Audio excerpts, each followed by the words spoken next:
Welcome to the Word of the Week.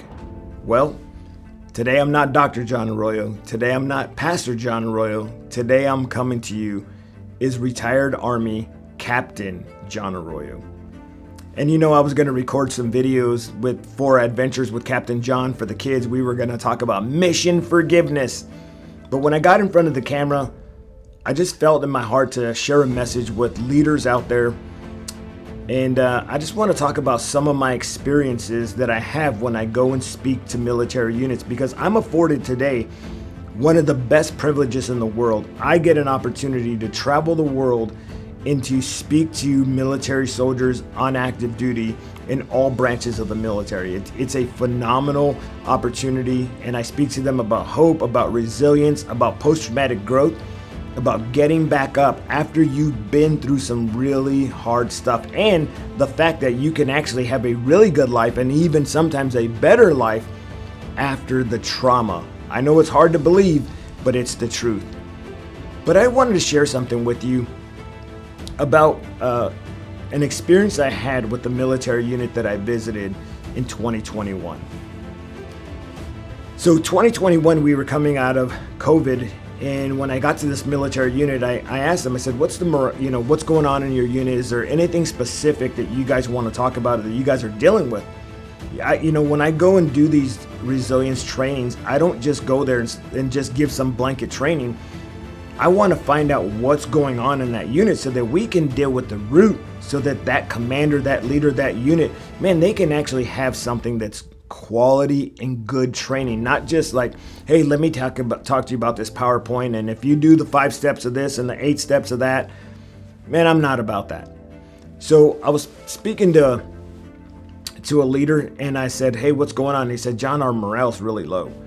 And I said, okay, and why is that? And he said, well, because a lot of soldiers had to, they were locked down in their barracks during COVID, and there were times when they wanted to go downtown, but we couldn't allow them to go downtown because we really couldn't afford them getting sick or catching COVID.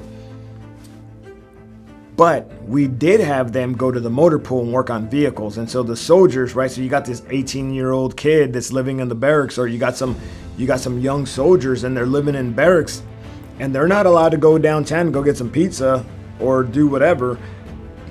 But you're going to tell them that they got to go to the motor pool. And so they didn't understand, and it really drove morale down. And one of the things that I want to share with you is that I think that it's important that we make our soldiers, that we make our employees maybe not a part of the decision-making process initially, because as leaders, sometimes we have to make really hard decisions. However, you can actually add your employees or your soldiers to the conversation, and you can actually explain to them why you made the decision. So as a leader during COVID, there's risk that we're willing to take, and there's risk that we're not willing to take.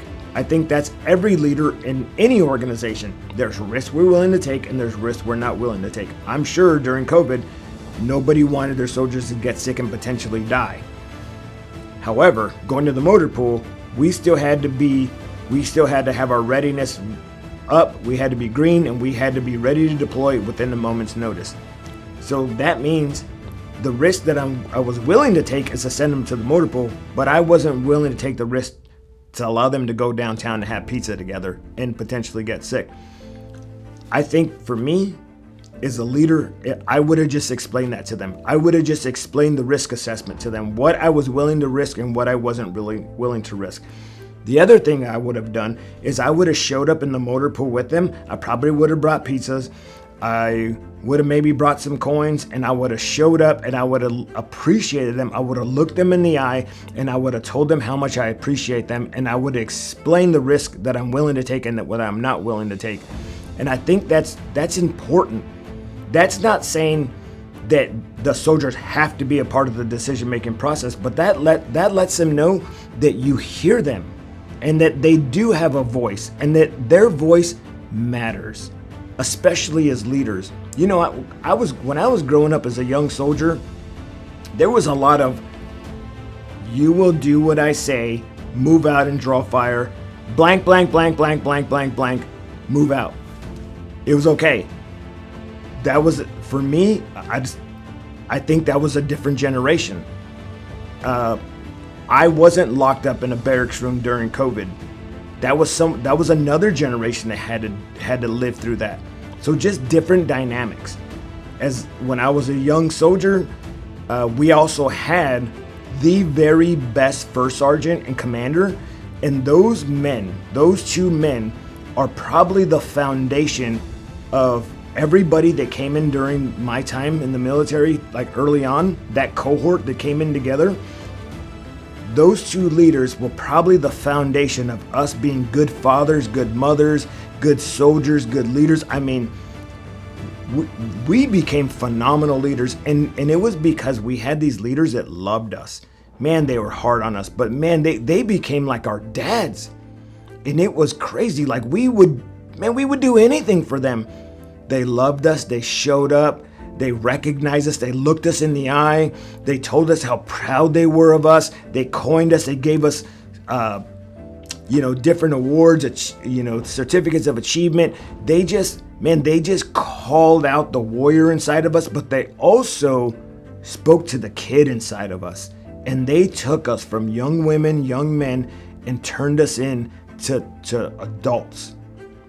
And a lot of it was because how they loved us and how they respected us. And I just think it's important today that a leader has to respect his soldiers, and respecting your soldiers today is by allowing them to have a voice. Maybe not in the decision-making process, but letting them know that they're heard and that you've taken into consideration what their concerns are.